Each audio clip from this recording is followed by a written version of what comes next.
Halo teman-teman, selamat datang di channel YouTube Nick Dixon. Hari ini ada video menarik yang ingin saya tunjukkan kepada teman-teman semua.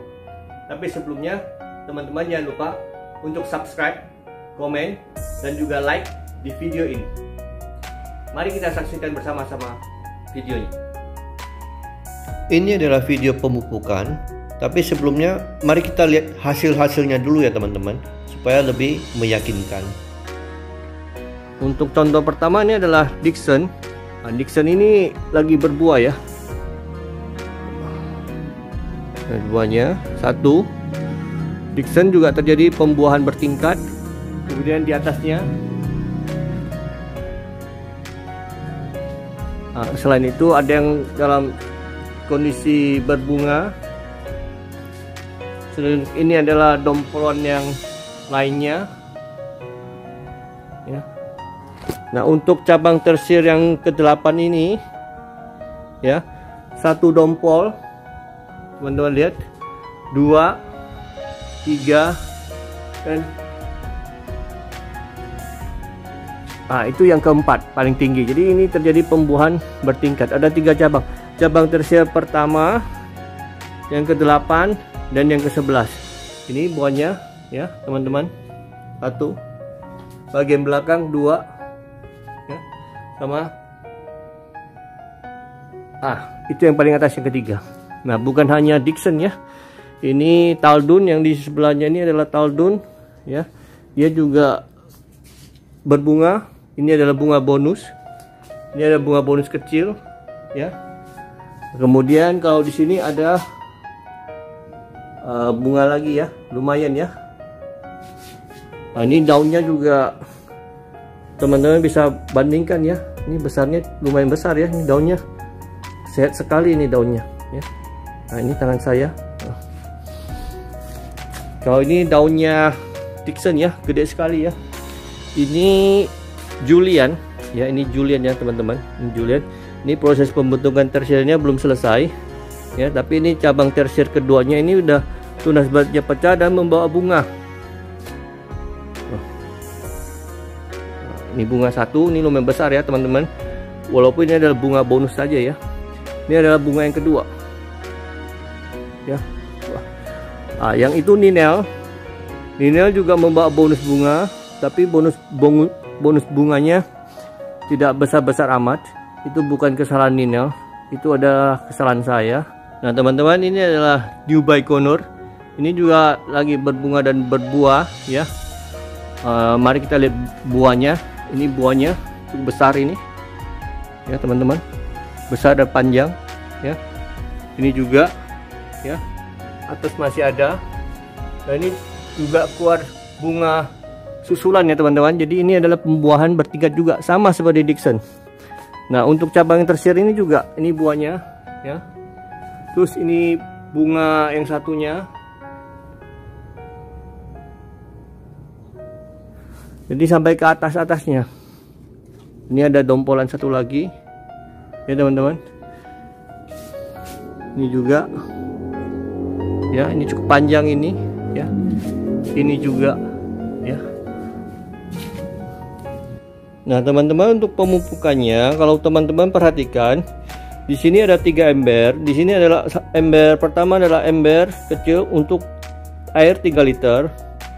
Ember yang sedang ini adalah untuk air 5 liter. Dan ember yang besar ini juga isinya 5 liter ya. Di sini sudah saya tandai ya teman-teman. Ini 5 liter di sini ya. Ini 10 liter. Ini 15 liter. Ini biasanya kalau saya melakukan pemupukan itu biasanya 3 planter bag sekaligus. Jadi lebih praktis. Nah, pupuk apa aja yang saya gunakan itu adalah, satu, ini adalah asam humat. Ya, asam humat fungsinya untuk ini, bisa teman-teman lihat detailnya. Kemudian ini adalah NPK Mutiara Grower, ini seperti yang ini. Kemudian ini adalah NPK 16 NPK Simbang. Ini adalah magnesium sulfat Merauke. Sedangkan ini adalah aminosan. Ya. Nah, kenapa sampai ada 3 ember karena pemupukannya berbeda-beda ya. Ini yang 3 liter itu saya gunakan untuk planter bag yang ini, yang 50 liter. Ini adalah Ghost V ya. Nah, sedangkan planter bag yang ini, Taldun, Dixon dan yang lainnya itu adalah planter bag 100 liter. Nah, itu planter bag 100 liter saya gunakan air 5 liter. Nah, untuk 5 liter kenapa di sini juga ada 2 ember? Ya, karena masa pertumbuhan mereka berbeda-beda ya. Nah, teman-teman, saya akan mulai melakukan campuran pemupukannya. Yang pertama kita lakukan adalah untuk ember yang 3 liter ya. Itu untuk pemupukan pohon anggur yang masih dalam tahap pertumbuhan ya, masih belum berbunga dan berbuah. Nah, itu saya gunakan NPK 16-16-16. Patokan saya adalah 1 liter itu saya gunakan 2 gram pupuk NPK. Jadi kalau 3 liter air berarti saya gunakan 6 gram pupuk NPK-nya. Ada pepatah yang mengatakan banyak jalan menuju Roma. Banyak cara dalam menanam pohon anggur import, termasuk dalam hal pemupukan. Ini hanyalah salah satu cara ya teman-teman. Tidak harus diikutin sama persis ya.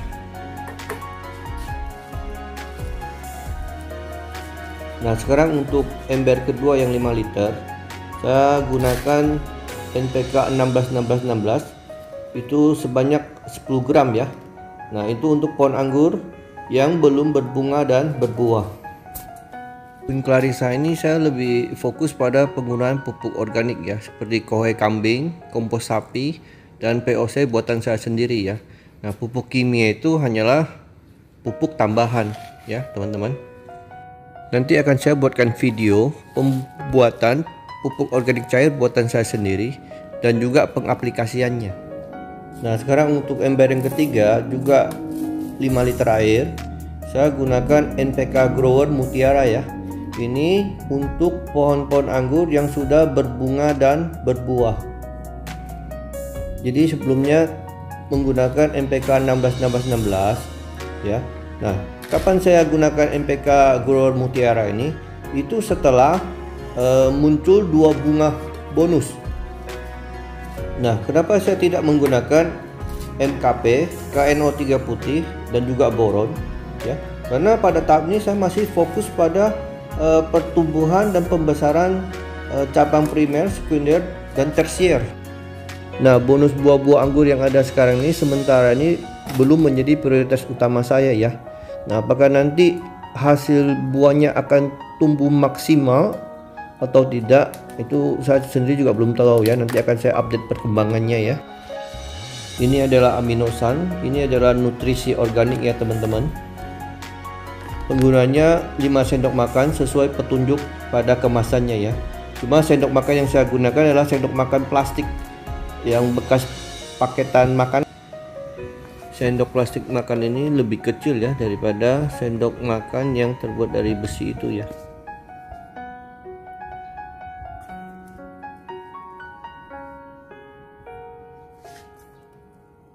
Untuk yang ember 3 liter saya hanya menggunakan 4 sendok makan ya teman-teman. Sedangkan untuk yang 5 liter saya gunakan 5 sendok makan.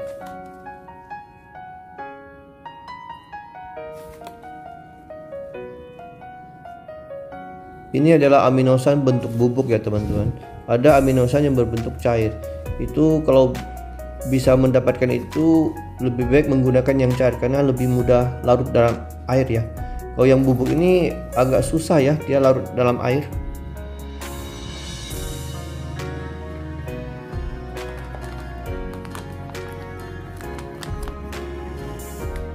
Kemudian adalah asam humat, itu untuk melarutkan sisa-sisa pupuk kimia di dalam tanah supaya tanah gembur kembali ya. Nah, ini adalah asam humat ya teman-teman. Untuk yang ember 3 liter air saya gunakan kurang lebih setengah sendok makan ya. Sendok makan plastik ya. Nah, sedangkan untuk yang 5 liter air saya gunakan kurang lebih penuh seperti itu ya. Teman-teman bisa lihat kan. Untuk mendapatkan hasil buah yang optimal, Nah, kita perlu melakukan pemupukan rutin setiap minggu ya teman-teman.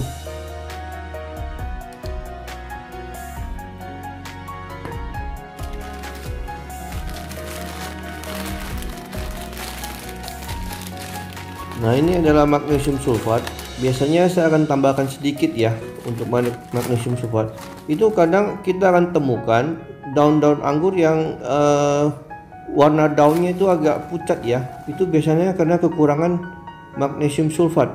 Nah, biasa kalau ditambahkan itu, biasa antara 5 hari 7 hari kemudian daun-daun barunya akan tumbuh normal. Nah, ini teman-teman bisa lihat di bagian itu ya.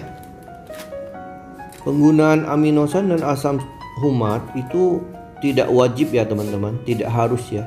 Karena ada juga teman-teman kita yang menanam pohon anggur import, tanpa kedua itu pun pohon anggur importnya dapat tumbuh dengan baik dan juga berbuah dengan baik. Tapi kalau memang tersedia dan mudah didapatkan, ya kalau bisa ya ditambahkan saja ya, karena ini termasuk nutrisi organik ya, jadi gak masalah ya. Kalau yang kimia itu penggunanya kita harus ekstra hati-hati ya teman-teman, karena kalau sampai overdosis pupuk itu pemulihan pohon anggurnya itu nanti susah dipulihkan ya teman-teman.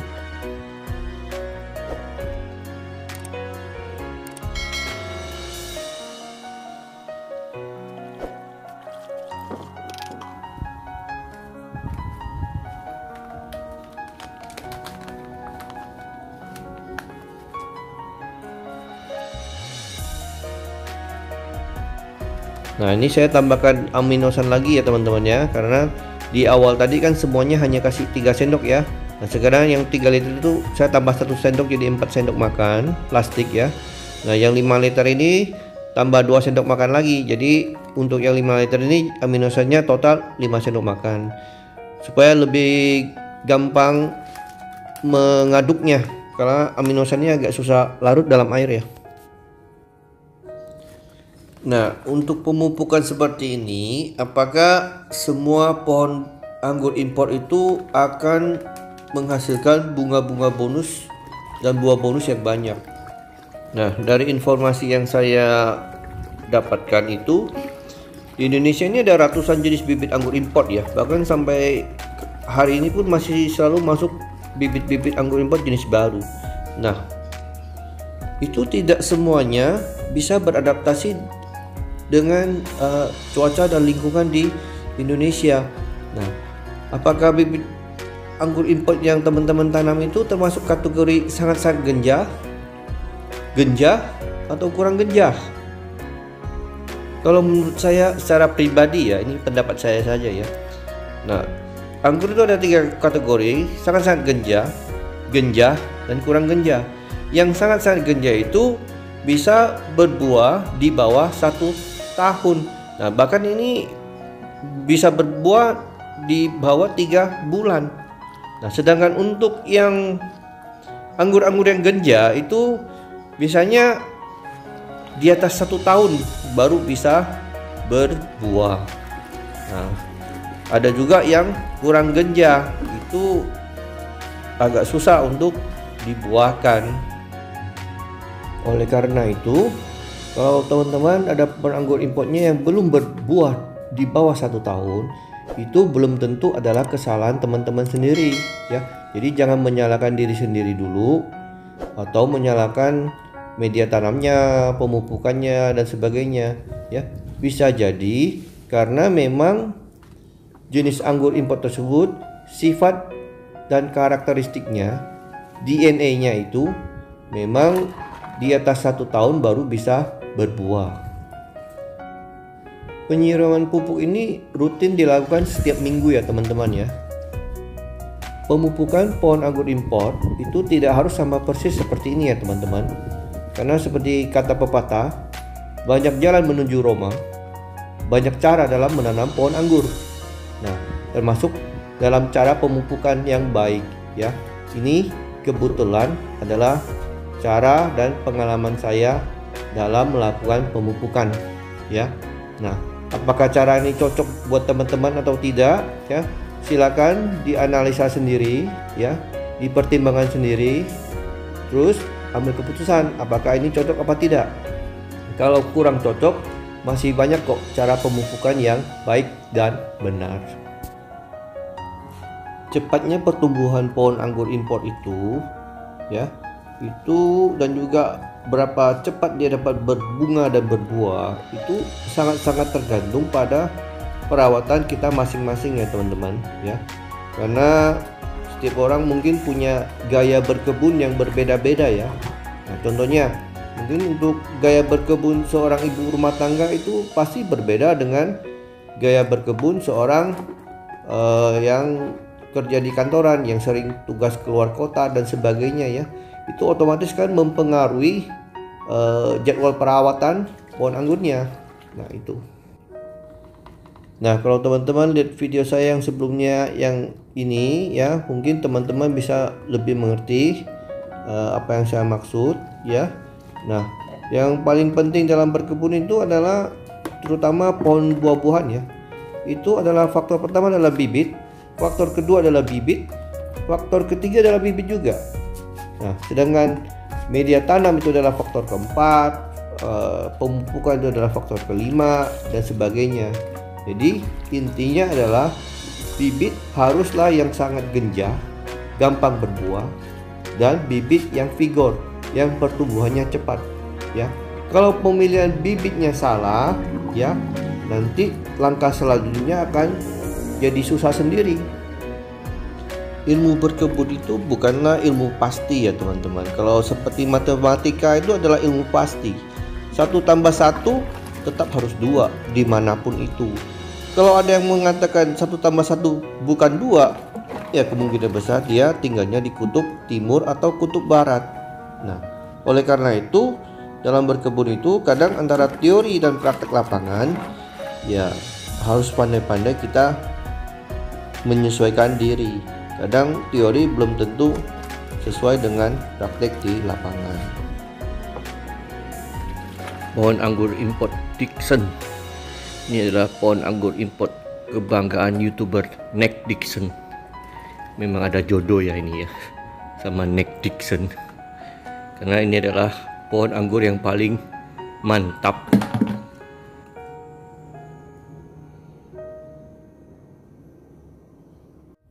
Oke teman-teman, sekian dulu untuk video hari ini. Jangan lupa untuk subscribe, komen, dan like di video ini. Kedepannya, saya akan upload lagi video-video yang menarik dan video-video yang semoga bermanfaat buat teman-teman semua. Bye-bye.